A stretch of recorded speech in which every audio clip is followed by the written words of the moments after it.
Welcome to this week's episode of Success in Women. I'm Linda. I'm Andrea. And before we get started on this week's episode, we've got something fantastic to share. So recently, Andrea and I just booked on a cruise that we want to invite you all to come, if you can. Well, at least up until it's booked up. Right. Because we were lucky enough that we kind of heard sort of in the middle of all these bookings, but we did get a secure cabin, and it's on the Resilient Lady, which is a Virgin Cruise Line, which we've been talking about. We'd like to go on. I've always wanted to go. So we're going to be doing this, and it's with a group called the San Juan Social Club Cruise. Right. So you can Google that, but we're going to put a link attached to this video as well, so that if you want to go or check out what it's all about, you can actually go on that link and you'll be able to get the details. But it's March 15th until the 22nd in 2025. And it's good for women who want to, or men, for social networking and to connect with other like-minded people. So we're so the movers excited. And shakers. Movers and shakers. We are so excited. It's going to be fantastic. And I believe already that part of that group is got probably about 400 people that are coming on. At least that's what it was last year. So far, yeah. And last year was the first year. It is an annual cruise.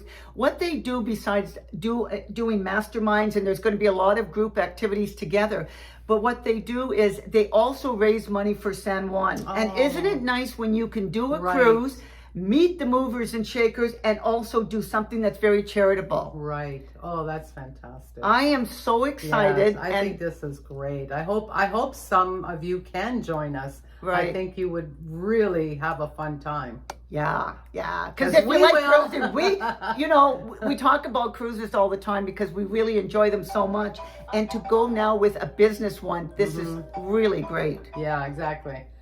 Anyway, so we look forward to having you on. Click the link, get the details, and we'll be talking to you soon. Now we're going to get on to our regular show. Right. So, my tip this week, if we can talk about it, I saw the other day, because the other day I was sitting outside doing some yard work, and I had my drink, and when I went to take a drink, guess what was in there?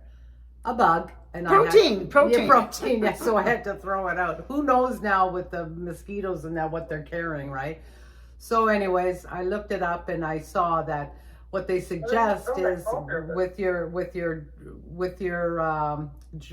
glass or your cup, you just put a piece of saran wrap or press and seal, and then put your straw through it. Oh, that's a good idea. And then just carry it around everywhere, and then you don't have to worry about anything getting inside. So have you tried it to see if actually you can just make a little slit so that the straw would fit, so that it doesn't kind of expand out? Well, sure you could. Like, if you take a little piece of scissors or something, you don't have to just pop the whole straw in, because it might split it. That's what I would be concerned about. Now, that's a good idea. Press and seal is a lot stronger. Yeah. So it might be a better choice. And they stick to the side of the glass, right? Yeah. So, but whatever you have on hand, at least it'll protect your drink. Oh, yeah. Because that's happened to, I'm sure, many of us. I know it's happened to me. Anyway, this week's episode, we really are excited about it. We are every week. Yes. We know that. But when we get a topic that really resonates, then we need to share that with you. And so before we get started, but it all has to do with you being enough. And Andrea's going to read a quote that she actually got on one of her daily, things that come in. Yes. We don't have the author, so we can't give credit there.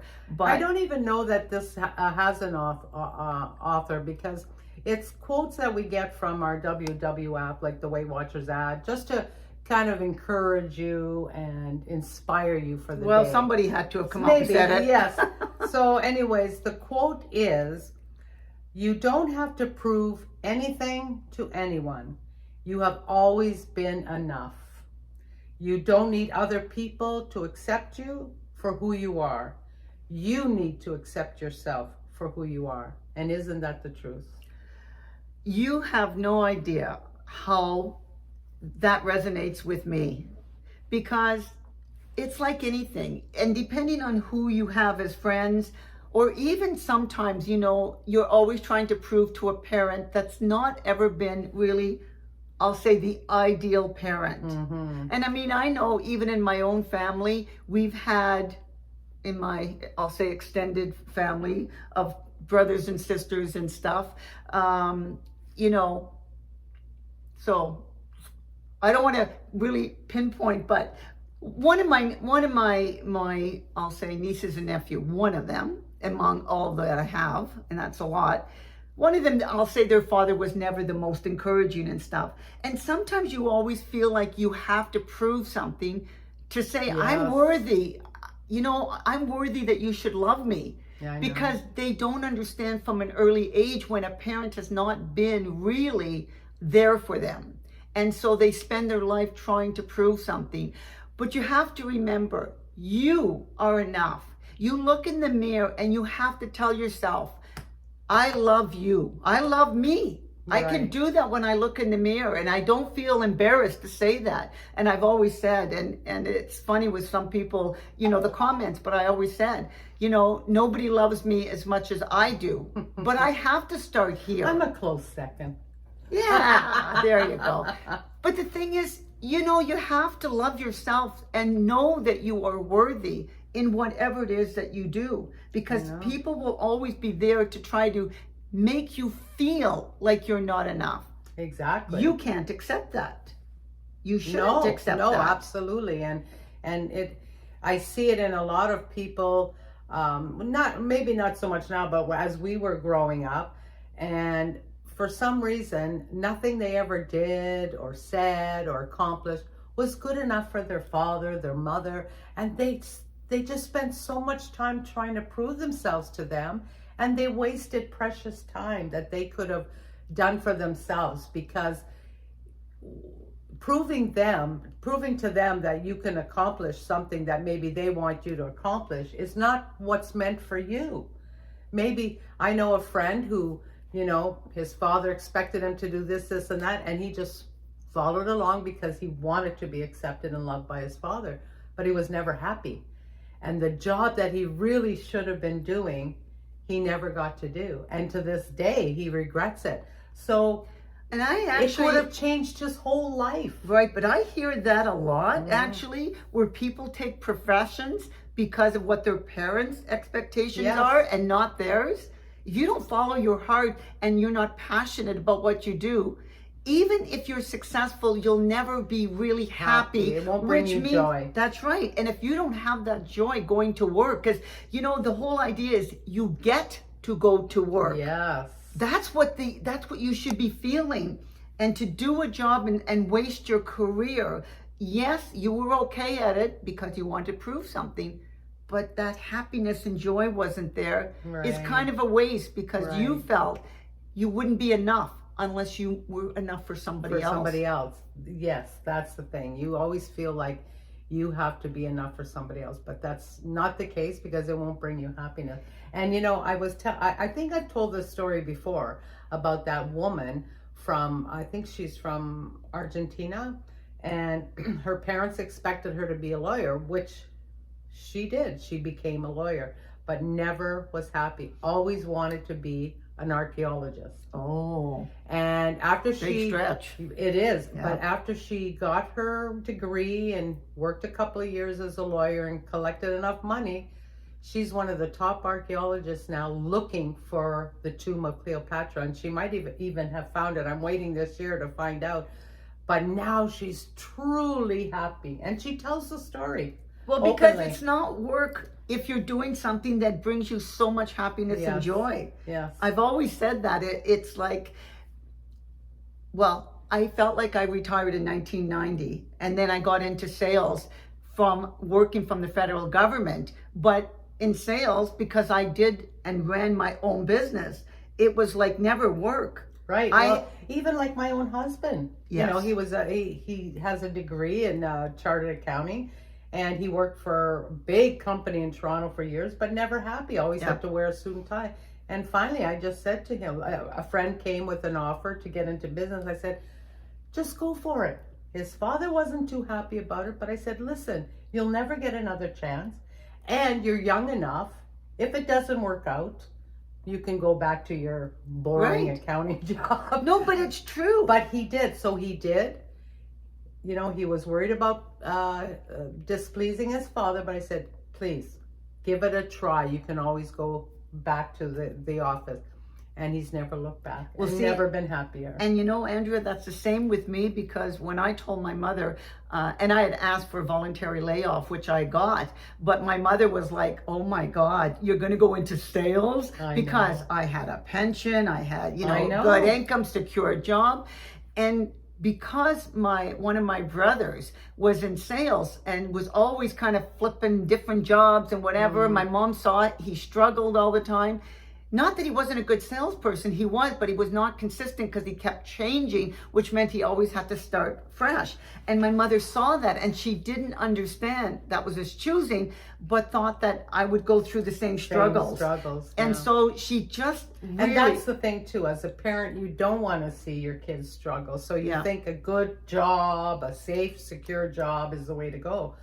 But in the long run, it might not be, because you're not happy. Right. You can't always take it safe, because it's like, Andrew and I like to go to the casino once in a while, and they always said, the saying is, scared money doesn't make money. That's right. And that goes in business and stuff too. Like, you have to be able to take a risk. And so when I took my secure job and said, okay, I got to try this, and went into something where I didn't know, it was all up to me if I didn't make it. But I always felt confident that I was enough to support myself. No matter what happens, I could go and get another job. Now, like Eddie. Isn't that great? That you knew that you were enough. Yep. And that probably gave you the confidence to accomplish what you did very successfully as a woman back then. I mean, that's an incredible success story, Linda. Well, we talked about this before, because Andrew and I came from very, I'll say, lower middle class families. Yes. Where there was not a lot of money, a lot of kids in the family to feed. Mining town. Yeah, mining town. But we always, at least for me, and I know probably with you, because you did leave home early and carved your own way. Yes. I never felt this is where I belonged. Right. And both of us got out. Right. And but we had the confidence in ourselves to say 19, we could make it. Yeah, 19 to move to Toronto. Well, you did at that point. I actually ended up getting married at 20, going back to school, and then took me 10 years to convince my husband to actually, move to Toronto, because I knew that I needed to be in a big center. There was something more out there for me, and I wasn't getting that satisfaction the same way living in a smaller center. Now it might be great for you. Exactly. Like my sisters lived, two of my sisters and my brother lived there. They love it. Yeah. I have one brother left. There was nothing there for me. Yeah. I felt it. Like, even though I had a good job, I was working in the bank. My friends, half of them were moved away, gone.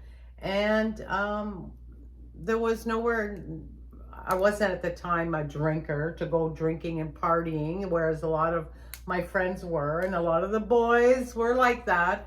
And I just felt like, God, there's got to be more. There's got to be more. And then when the opportunity came for me to move to Toronto, and it's funny because I went home and I said to my mom, because my mom was a pretty forward woman. Yeah, progressive, very. For the 40s and the 50s.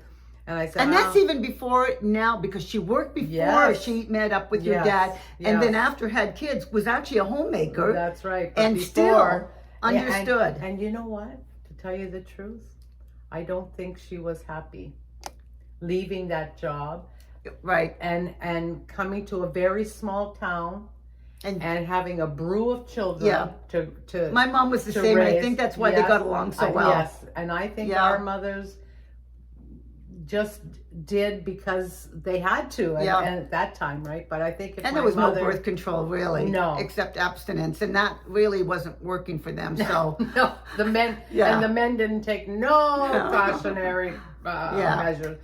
So anyways, I think she would have been so much happier working, you know, but it is what it is. And what was I saying about, oh yeah, so I said to her, you know, my girlfriend's asking me to move to Toronto. What do you think? She says, go. Like she didn't even hesitate. She says, yes, go. I thought she'd say, no, stay here with me, whatever. But I mean, she had 5 other kids below me. But, you know, she said, go. And she understood that there was nothing there for me, that I didn't fit in there. Mm. And I'm so happy that I did listen to her and go. So my mother, if I had done that, my mother would not have been as happy, because my mother wanted to keep all of us kids in a bubble. Right. Where my father was very encouraging to go and, you know what I mean? And grow and make your mark, because, again, my father was a very forward-thinking parent and parented when men didn't do that back then in the 60s and 70s. Right. And now he passed away in 74, but I was 19, so I'm giving my age away. Okay, now you know. What was great about it is the fact that he gave me so many good lessons that made it, for me, a woman, to not hold myself back because women were kind of put in pegs of what they should be doing. Right. You know, the teachers and nurses, and not that there's anything wrong with that, but you didn't have to do that. Right. If I wanted to become, you know, a doctor, like whatever, it didn't matter. My father wanted us to know men and women are equal. Right. And back in the 70s, they didn't treat people that way. They didn't encourage it because they knew it was harder for women out there, like to get noticed. And also back then, it was expensive because our parents had a lot of children and they couldn't really contribute that much to a higher education. No.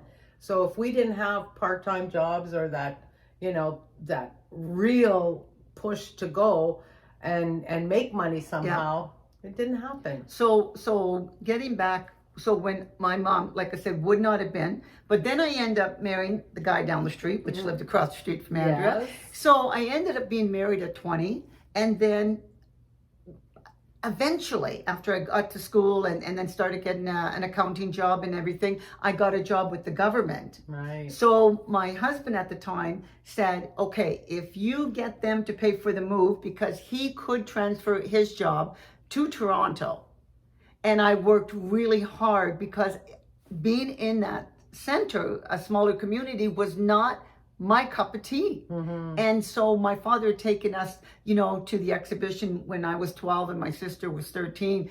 I never looked back. I thought, oh my God, that's where I want to be. Yes. And so it took me so long, but at some point, my husband couldn't say no, because I got the job with the government and then applied for a job in Toronto. They paid for the move and we ended up, and I never looked back from that. Wow, like I've always been extremely happy living in the big center. And then, you know, when you're married, you find a place where you can live and stuff. I ended up at you know, living in a small community, which didn't make me happy, but I was still working in the big city, which I loved. And you were close, like close enough, not like way up north, like we were. And now I'm right in the heart of the city, and I love the city life. I know. So. And it's so funny, because remember when we first came here, and you know, it's scary to come to the big city, and you know, at that time taking transit and such, because we weren't established and I wasn't married, didn't have a car. So I had to use public transit, but you get used to it, and you're always thinking, oh, the long weekend, I'm going home. You always consider it home. Yeah. And you think, you know, you go there, and it's amazing how quickly you want to come back. I'd say, oh my goodness, you forget. Yes. You just think home, you're tied to that place. Yeah. And then you get there, and then you say, you remember why you wanted to leave. You remember why you wanted to leave. Yeah. It's funny, yes. And then so you'd come back, and then another couple of months go by, you want to go home, but we always came back to the city because that's where you felt the best. And then of course, then I met my husband, got married, and so many things happened after that. Yes, and the thing is, so now going back is very rare. Of course, your parents are gone, but you Yes. are going to be going back to that small community Yeah. for a family wedding, Yeah. and yeah, you appreciate now that you don't live there, but you can enjoy. And I remember when we did a road trip, I think last year, Andrew, Yeah. going up there, and it was fun because remembering some of the things, and we stopped along the way, and Right. we had, the French fries at the chip chip wagon that was wagon. excellent, Oh, yes. The and ice poutine. cream somewhere else Yeah. along the way, and it was just so you make it fun now. Yes. And you appreciate those moments, but know and understand that your heart now is back in the city. When That's right. when you come back now, this becomes home. And going up there is just to reminisce and appreciate and enjoy some of the family and the friends that you've kind of left behind. But again, by choice, because some people do like that a lot more than us city folk. That's right. And you have to know within yourself. Yes. How you feel, where you should be, what you should be doing, and if it doesn't bring you happiness and joy, give it a second thought. Think it over. Yeah, figure figure it out where out. you should be. Yeah, because What your passion you is. are enough no matter what anybody else says. That's right. No matter what anybody. And I know in my own family, when I took a sales job, one of my brothers literally was waiting for me to fail. And now after, 35 years basically of doing sales, I will be retiring. And it's kind of like, he must look at that and think, because he retired, he's older than I am, but he retired, but doing different jobs. And again, he was always an excellent salesperson. Right. He just couldn't stay with in one place I know. and actually establish his business so that it could continue to grow. And it's, hard to leave something that you enjoy so much. And I did. I love it. And there's the issue. Why did he change so often?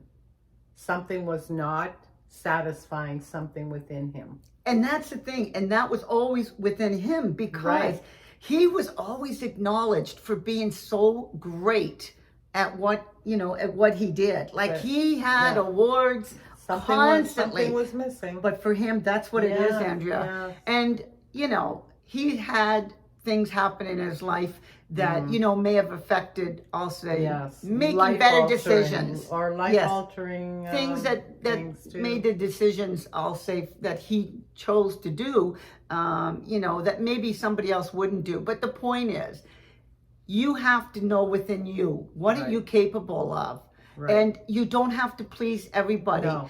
You may have to please your boss so that, because you're there to do a job. Performance. Or if you're self-employed, okay, because you have to set the example for your employees. Right. But the thing is, you have to know what's in your heart and how much you have to please yourself and always take those steps. If you think you're not enough in something, take a course, get a mentor, do what you need to do, but know inside deep that you are enough. Exactly. We believe in you. Yes, you have to believe in you. Yes, I believe in you. Good, and I believe in you. And that's why we do this together. That's right. So we can help you. Yes. And now, before we close out the show, my dear friend is having a birthday this week. So I wanted to say happy birthday, Linda. Thank you. Wishing you many, many more Thank happy you. and healthy birthdays. Thank you very much. You're welcome. And, we do plan To celebrate. Yes. Yes. We're, next week, we're going to take a little road trip together and we're going to be filming some of it. So stay tuned for that. It should be a lot of fun. We're going to do it on location. Yes. We're going to film so that you get to see how I spent my birthday. Yes, with her sister, who's a lot of fun. Yes. Hopefully she lets us put her in the film. Yeah. Because she is. She's pretty funny. Hoot. Yeah. Yeah, she's a hoot. Anyway, and also what we wanted to let you know is that if you can't find the time to sit and watch our episodes, maybe we haven't mentioned this, and some of you may know, we're also on Spotify. So you can Yes. always download the episode and listen when you go for a walk, or, you know, Driving in the car. driving in the car. If you're at the gym on a treadmill or something, you can always listen to us. Doing housework. Yeah, there you go. It'll make it go much quicker. It really will. Yeah. So we hope you look for us on Spotify. And because of our rebranding, we're under Linda and Andrea Success in Women. You'll Yes. find us a lot easier Yes. than maybe on YouTube and yes, on YouTube, everywhere. everywhere. So We're everywhere, girls. We're everywhere. So we hope that you, Like, and we want you to share and please subscribe and give us the thumbs up. Thank you, because we can't do it without you. That's right. Have a great week, ladies. See you next week. Bye.